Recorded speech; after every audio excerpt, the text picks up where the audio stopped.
Clara stood on the creaking porch of the old Victorian house, her breath visible in the crisp October air.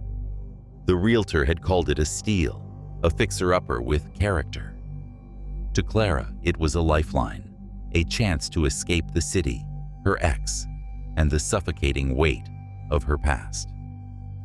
The house loomed over her, its weathered clapboard siding peeling like dead skin, its windows dark and uninviting.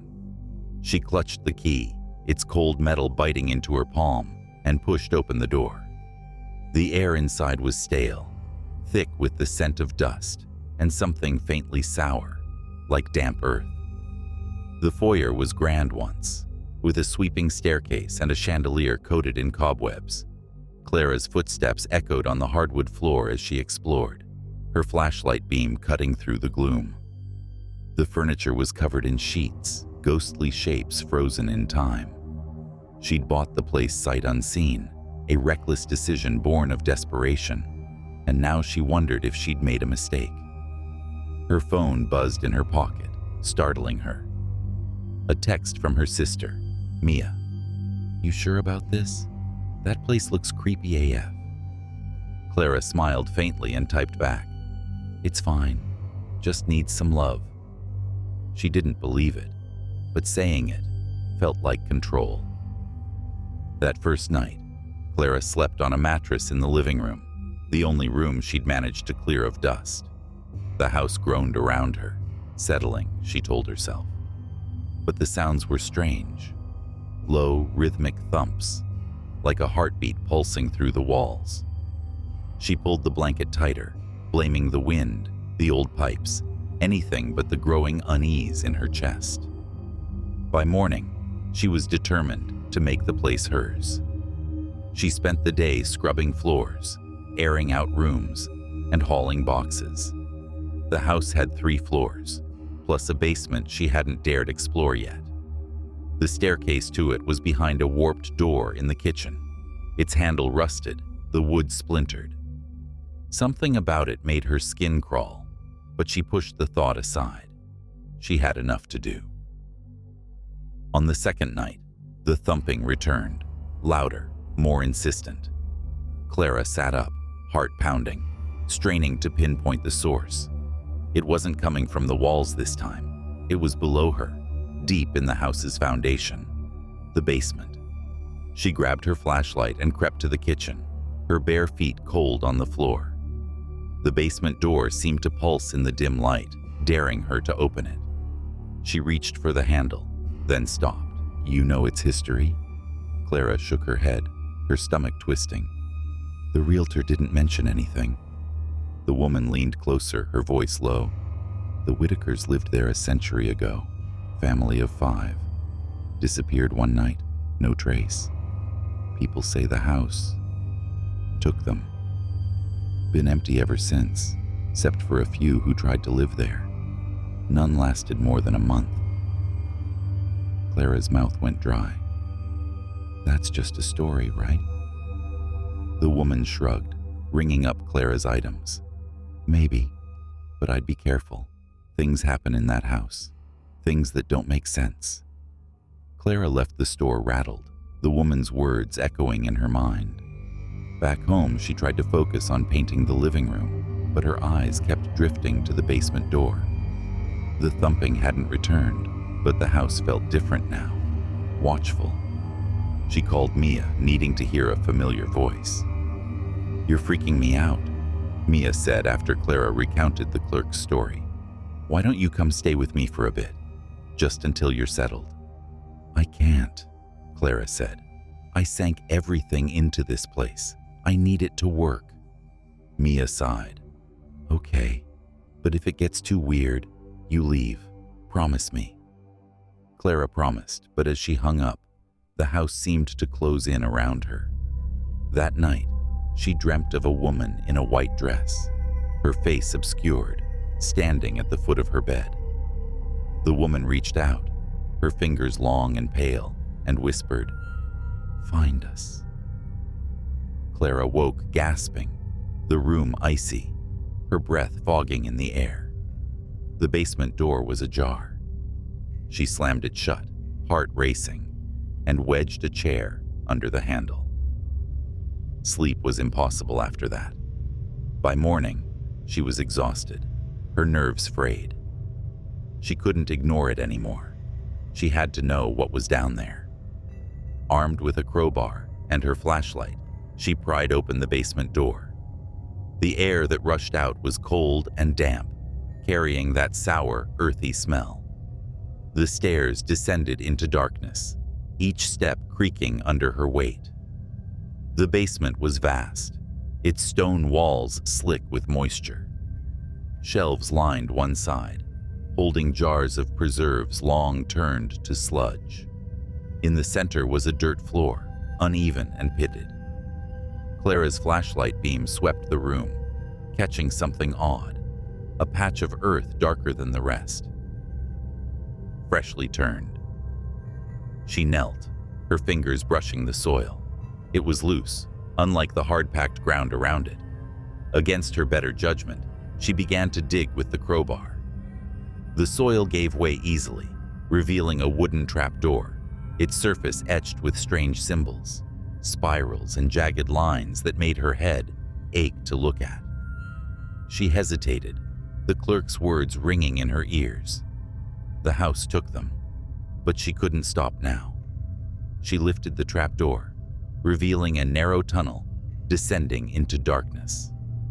A faint breeze rose from it, carrying whispers, soft, overlapping voices, too faint to understand. Clara's pulse thundered. She should call someone, get help, but who would believe her? She grabbed a rope from her supplies, tied it to a nearby pipe, and lowered herself into the tunnel. The walls were smooth, almost polished, as if carved by hand. The air grew colder, the whispers louder, forming words she could almost grasp. Find us. Free us. The tunnel opened into a chamber, its walls covered in the same strange symbols. In the center was a stone slab, stained dark, with something that looked like blood. 5 shapes lay around it, shrouded in shadow. Clara's flashlight flickered, then steadied, revealing bones, human bones, arranged in a circle, their skulls facing the slab. Her stomach lurched. The Whitakers. A sound behind her made her spin, the flashlight beam catching nothing but stone. The whispers grew frantic, a chorus of voices now, pleading, screaming. She stumbled back, her foot catching on a loose rock. The flashlight fell, plunging her into darkness. The air thickened, pressing against her, and something cold brushed her arm. She screamed, scrambling for the rope, and climbed, her hands burning against the coarse fibers. Back in the basement, she slammed the trapdoor shut and piled every heavy object she could find on top of it. Shelves, jars, an old trunk. Her phone was dead, though it had been fully charged that morning. The house was silent now, but it felt alive, watching her every move. She ran upstairs, locking herself in the bedroom, and stayed there until dawn, clutching the crowbar. Morning brought no relief. The house was too quiet, the air heavy with anticipation. Clara knew she couldn't stay, but leaving felt like admitting defeat, not just to the house, but to her past, her failures. She called Mia, her voice shaking as she described the tunnel, the bones, the whispers. "Clara, get out now," Mia said. "I'm coming to get you." But Clara couldn't wait. She needed answers. She drove back to Blackthorn, this time to the library, a small building tucked behind the town hall. The librarian, a wiry man named Harold, listened as she stammered out her story. His face paled when she mentioned the symbols. "You found the hollow," he said, his voice barely above a whisper. He pulled a dusty book from a locked cabinet, its pages yellowed and brittle. It was a history of Blackthorn, written by a local in the 1920s. He flipped to a chapter titled The Whitaker Tragedy. "The Whitakers weren't just a family," Harold said. "They were part of a group, a cult, some say. They believed the house sat on a thin place where the world of the living and the dead was weak. They performed rituals in that basement, trying to open a door to something else. Something went wrong. The town found the house empty, the family gone. No one ever found them. Clara's hands trembled as she read the passage. It described the symbols, calling them wards, meant to contain whatever the Whitakers had summoned. But the wards had failed, and the family had paid the price. The book warned that the house was cursed, that anyone who lived there would be drawn into the hollow, a place where the dead lingered, trapped. "What do I do?" Clara asked, her voice breaking. Harold's eyes were grim. "Burn it down. It's the only way." Clara returned to the house, a can of gasoline in her trunk. The idea of destroying her fresh start felt like tearing out her own heart. But the alternative was worse. As she stepped inside, the air shifted, growing heavy, oppressive. The basement door was open again. The chair she'd wedged under it splintered on the floor. The whispers were back, louder, angrier. "You can't leave. You belong to us." She poured gasoline through the house, her hands shaking so badly she spilled half of it.